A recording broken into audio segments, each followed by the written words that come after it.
Hello students. आज का हमारा टॉपिक है फ्रैक्शंस। फ्रैक्शन इस टॉपिक में आज हम पढ़ने वाले हैं सेल्फ प्रैक्टिस 2C के कुछ क्वेश्चंस। क्वेश्चन नंबर 1 में दिया है सिंप्लीफाई। हमें दो फ्रैक्शंस का मल्टीप्लिकेशन यहाँ पे करना है। ओके, तो पहला क्वेश्चन दिया है 3/4 मल्टीप्लाइड विथ 12/17। ओके, तो चलिए सिंप्लीफाई करते हैं। सबसे पहले मैं गिवन में जो क्वेश्चन है उसे लिख देता हूँ 3/4 मल्टीप्लाइड विथ 12/17। देन जब भी यहाँ मल्टीप्लिकेशन का साइन आता है, ओके, दो फ्रैक्शंस के बीच में जब भी मल्टीप्लिकेशन का साइन आता है तो हम न्यूमरेटर को मल्टीप्लाई करते हैं न्यूमरेटर के साथ एंड डिनोमिनेटर को मल्टीप्लाई करते हैं डिनोमिनेटर के साथ। तो दैट मीन्स यहाँ पर हम करेंगे 3 multiplied with 12 and 4 multiplied with 17। Then अब यहाँ डायरेक्ट मल्टीप्लिकेशन करने की बजाय सबसे पहले मैं देखता हूँ कि यहाँ कुछ सिंप्लीफिकेशन होता है या नहीं। तो यहाँ हम देखेंगे तो ये 12 एंड डिनोमिनेटर का 4 ये सेम नंबर से डिवाइड होते हैं। ठीक है, कैसे? 4 1 ज़ा 4 एंड 4 3 ज़ा 12। दैट मीन्स आपको यहाँ पर मिलेगा 3 multiplied with 3 divided by 1 multiplied with 70। Okay, then अब इसे अगर हम आगे सॉल्व करते हैं तो यहाँ और सिंप्लीफाई नहीं हो सकता है, तो सिंपल मल्टीप्लिकेशन करेंगे। 3 मल्टीप्लाइड विथ 3 होता है 9 एंड 1 मल्टीप्लाइड विथ 17 होता है 17। दैट मीन्स आपका आंसर कितना आएगा 9/17। देन इसी का सेकेंड क्वेश्चन हम देखते हैं। क्वेश्चन नंबर डी में दिया है 5 divided by 26 multiplied with 39/40। Okay, तो सबसे पहले क्वेश्चन लिख देते हैं 5/26 मल्टीप्लाई विथ 39/40। सो अगेन यहाँ पे प्रोसीजर सेम रहेगी हमारी। न्यूमरेटर को मल्टीप्लाई करेंगे न्यूमरेटर के साथ एंड डिनोमिनेटर को मल्टीप्लाई करेंगे डिनोमिनेटर के साथ। तो इसे मल्टीप्लाई करने से पहले सिंप्लीफाई करते हैं। जैसे यहाँ पे 5 एंड 40 सेम नंबर से डिवाइड होते हैं। 5 1 ज़ा 5, 5 8 ज़ा 40। 26 एंड 39 सेम नंबर से डिवाइड होते हैं। 13 2 ज़ा 26 एंड 13 3 ज़ा 39। दैट मीन्स हमें यहाँ मिलता है 1 multiplied with 3 divided by 2 multiplied with 8। Okay, so हमें मिलेगा 3 1 ज़ा होता है 3 एंड 8 2 ज़ा होता है 16। दैट मीन्स आंसर रहेगा हमारा 3/60। ओके, क्वेश्चन नंबर 2 में हमें वन इंटीजर 3/5 को 4 डिफरेंट फ्रैक्शन से मल्टीप्लाई करना है। ओके, सबसे पहले हमें मल्टीप्लाई करना है 5/8 से, देन मल्टीप्लाई करना है one integer 1/4, then 15/16 and then 3 integer 3/4। Okay, तो चलिए 1 बाय 1 मल्टीप्लाई करते हैं। सबसे पहले वन इंटीजर 3/5 को मल्टीप्लाई करते हैं 5/8 से। ठीक है, तो यहाँ मैं ये जो मिक्स नंबर हमें दिया है इसे मैं इम्प्रॉपर में कन्वर्ट करता हूँ। तो कैसे करते हैं? 5 1 ज़ा होता है 5, 5 + 3 होता है 8। दैट मीन्स ये हो जाएगा 8/5 multiplied with 5/8। Okay, then numerator को न्यूमरेटर के साथ मल्टीप्लाई करेंगे एंड डिनोमिनेटर को डिनोमिनेटर के साथ मल्टीप्लाई करेंगे। ओके, तो यहाँ 8 8 कैंसिल, 5 5 कैंसिल, तो यहाँ पर बचता क्या है 1। तो आपका आंसर रहेगा 1। देन इसे सॉल्व करेंगे। वन इंटीजर 3/5 पहले ही हम यहाँ फाइंड आउट कर चुके हैं, कितना होता है 8/5 मल्टीप्लाइड विथ, इसे सॉल्व करेंगे 4 1 ज़ा होता है 4, 4 + 1 5, दैट इज ये हो जाता है 5/4। Again numerator multiplied with numerator and denominator multiplied with denominator, तो ये होता है 4 1 ज़ा 4, 4 2 ज़ा 8, 5 1 ज़ा 5, 5 1 ज़ा 5। दैट मीन्स यहाँ पर बचता क्या है 2 multiplied with 1 upon 1 multiplied with 1। तो हमें आंसर कितना मिलेगा 2 multiplied with 1 divide by 1 multiplied with 1। That is आपका आंसर मिलेगा कितना 2, क्योंकि 1 मल्टीप्लाइड विथ 1 कितना होता है 1 होता है, तो डिनोमिनेटर में 1 लिखने की ज़रूरत नहीं है। देन थर्ड क्वेश्चन देखते हैं।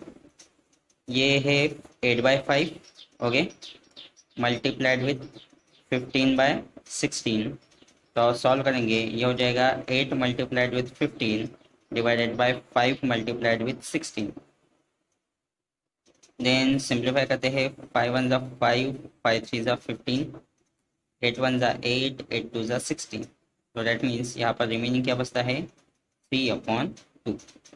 ओके, देन अब अगेन 8/5 है, ये मल्टीप्लाई करना है हमें, 4 3 ज़ा होता है 12 एंड 12 + 3 होता है 15, 15/4 से मल्टीप्लाई करना है। तो ये हो जाएगा 8 multiplied with 15 divided by 5 multiplied with 4। So solve करेंगे, 4 1 ज़ा 4, 4 2 ज़ा 8, 5 1 ज़ा 5, 5 3 ज़ा 15। दैट इज यहाँ पर आता है 2 मल्टीप्लाइड विथ 3, और अपॉन में क्या है, कुछ भी नहीं है, दैट इज़ 1 है। ठीक है, तो 1 लिखने की ज़रूरत नहीं है। 2 मल्टीप्लाइड विथ 3 कितना होता है, 6। ओके, तो यहाँ हमें 4 डिफरेंट आंसर मिलते हैं। अगर 5/8 से मल्टीप्लाई करेंगे हम इस फ्रैक्शन को तो 1 मिलता है। 1 इंटीजर 1/4 से मल्टीप्लाई करेंगे तो 2 आंसर मिलता है। 15/16 से मल्टीप्लाई करेंगे तो 3/2 आंसर मिलता है। और 3 इंटीजर 3/4 से मल्टीप्लाई करेंगे तो 6 आंसर मिलता है। Okay, this is our final answer.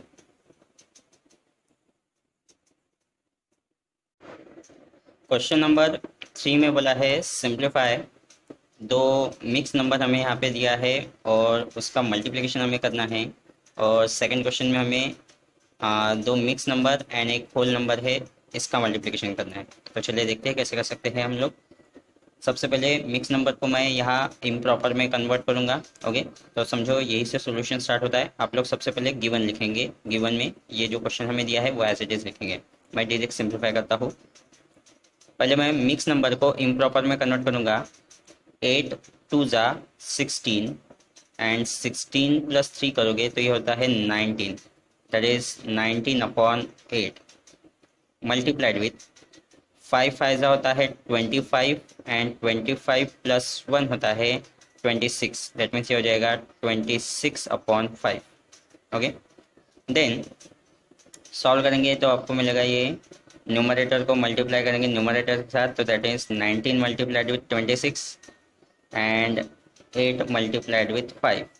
Okay, then आगे सॉल्व करेंगे तो 26 एंड 8, तो 26 एंड 8 सेम नंबर से डिवाइड करते हैं, 2 से डिवाइड होता है ये, तो 2 4 ज़ा होता है 8 एंड इसे डिवाइड करेंगे तो ये होता है 13। ओके, तो 19 मल्टीप्लाइड विथ 13 यहाँ पर बचता है एंड यहाँ आता है 4 मल्टीप्लाइड विथ 5। ओके, देन अगर इसे आगे सॉल्व करते हैं हम लोग तो यहाँ कुछ भी सिंप्लीफाई नहीं होता है, हमें डायरेक्टली मल्टीप्लाई करना पड़ेगा 19 को 13 से एंड 4 को 5 से। ओके, तो 19 को अगर हम 13 से मल्टीप्लाई करते हैं तो हमें आंसर मिलता है 247। तो 247 डिवाइडेड बाय 4 5 ज़ा होता है 20। ओके, दैट मीन्स हमारा आंसर रहेगा 247/20। ओके, और इसे अगर हम मिक्स फ्रैक्शन में कन्वर्ट करते हैं तो इसके लिए हमें क्या करना पड़ेगा, 247 को 20 से डिवाइड करना पड़ेगा। ओके, तो रफली आप डिवाइड करोगे तो 247 को अगर आप 20 से डिवाइड करोगे और इसे मिक्स नंबर में अगर हमें कन्वर्ट करना है तो हमें आंसर मिलेगा 12 इंटीजर 7/20, और ये हमारा फाइनल आंसर रहेगा। नेक्स्ट क्वेश्चन में हमें दिया है 1 integer 2/7 multiplied with 3 multiplied with 2 integer 5/8। Okay, तो सबसे पहले क्वेश्चन में आप गिवन में लिख देंगे। ओके, और देन इस मिक्स नंबर को हम इम्प्रॉपर में कन्वर्ट करते हैं। 7 1 ज़ा 7, 7 + 2 होता है 9, दैट इज हमें मिलेगा 9/7 मल्टीप्लाइड विथ 3 मल्टीप्लाइड विथ 8 2 ज़ा होता है 16 एंड 16 को अगर हम मल्टीप्लाई करते हैं 5 के साथ तो हमें मिलना चाहिए 20। 16 को मल्टीप्लाई 5 21, 21/8। ओके, अब इस 3 के डिनोमिनेटर में कुछ भी नहीं है तो मैं कंसिडर करता हूँ इसके डिनोमिनेटर में है 1। ओके, तो ये हो जाएगा 9 multiplied with 3 multiplied with 21 divided by 7 multiplied with 1 multiplied with 8। Okay, then आगे सॉल्व करेंगे तो कौन से नंबर सेम नंबर से डिवाइड होते हैं? 7 1 ज़ा 7, 7 3 ज़ा 21। ओके, देन इसके बाद देन कोई नंबर भी सेम नंबर से डिवाइड नहीं होता तो यहाँ पर रिमेनिंग बचता है 9 multiplied with 3 multiplied with 3। Okay, divided by 8। तो 9 3 ज़ा होता है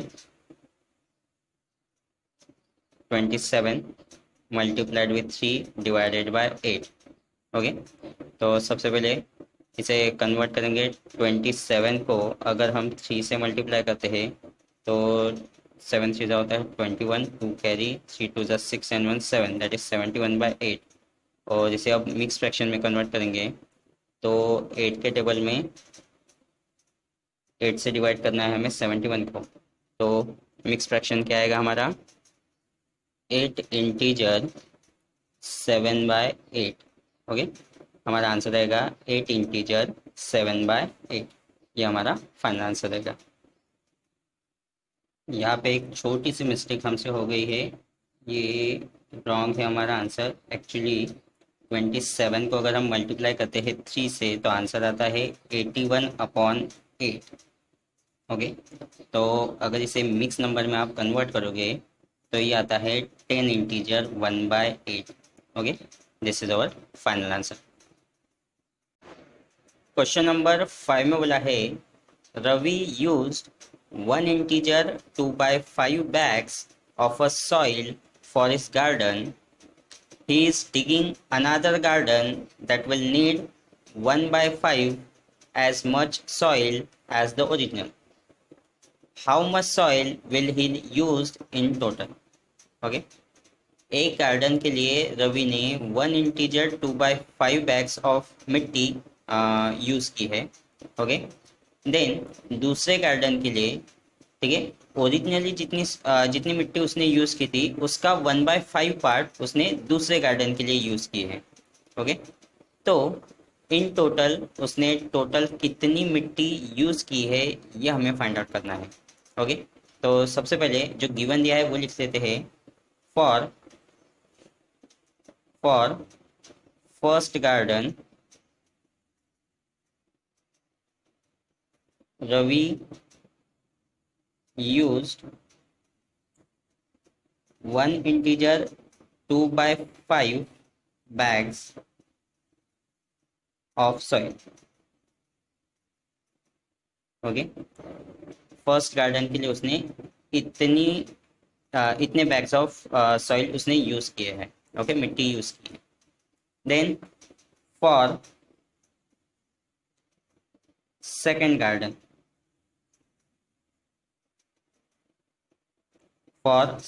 garden, he used 1/5 of 1 integer 2/5। Okay, 1/5 of 1 integer 2/5। तो इसे अगर हम सॉल्व करते हैं तो 1/5 मल्टीप्लाइड विथ ये होता है 7/5। ओके, दैट मीन्स उसने यूज किया है 7/25 बैग्स। ओके, दूसरे गार्डन के लिए उसने 7/25 बैग्स उसने मिट्टी यूज की है। ठीक है, सो देयरफॉर अब क्वेश्चन में बोला है कि टोटल कितनी मिट्टी उसने यूज की। सो लिखेंगे total soil he used equals to, क्या करना पड़ेगा हमें? सिंपली मल्टीप्लाई करना पड़ेगा 1 इंटीजर 2/5 को, सॉरी मल्टीप्लाई नहीं, ऐड करना पड़ेगा 1 इंटीजर 2/5 को किसके साथ? 7 इंटीजर 25 के साथ। तो इसे अगर हम सॉल्व करेंगे तो ये होता है 7/25 एंड सॉरी 7/5, 5 1 5, 5 5 + 2 होता है 7, 7/5 प्लस 7/25।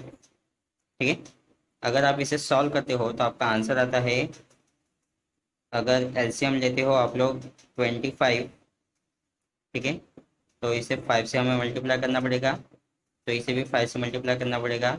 5 7 जा 35, ये हो जाता है 35 + 7। ओके, देन तो इसे मैं यहाँ से लिखता हूँ, 35 + 7 होता है 42/25। Okay, so equals to 42/25। अगर इसे हम सॉल्व करेंगे, 25 1 जा होता है 25। ओके, एंड 42 - 25 अगर हम करेंगे तो बचता है 17/25। Okay, that means in total he used one integer 17/25 bags. Okay, फिर से एक बार समझ लो, क्या कहा है, फर्स्ट गार्डन में उसने इतने बैग्स यूज किए हैं, और सेकंड गार्डन में उसने 1/5 1/5 ऑफ ओरिजिनल बैग्स। ओके, तो 1/5 ऑफ ओरिजिनल बैग्स कितना आता है, 7/25। दैट मीन्स सेकंड गार्डन में उसने 7/25 बैग्स यूज किए। तो टोटल सॉइल अगर हमें निकालना है, टोटल कितनी मिट्टी यूज़ की है ये अगर हमें निकालना है, तो इसके लिए क्या करेंगे, हम लोग दोनों की एडिशन करेंगे। तो उसकी एडिशन कितनी आती है, 1 इंटीजर 17/25। ओके, ये हमारा फाइनल आंसर रहेगा।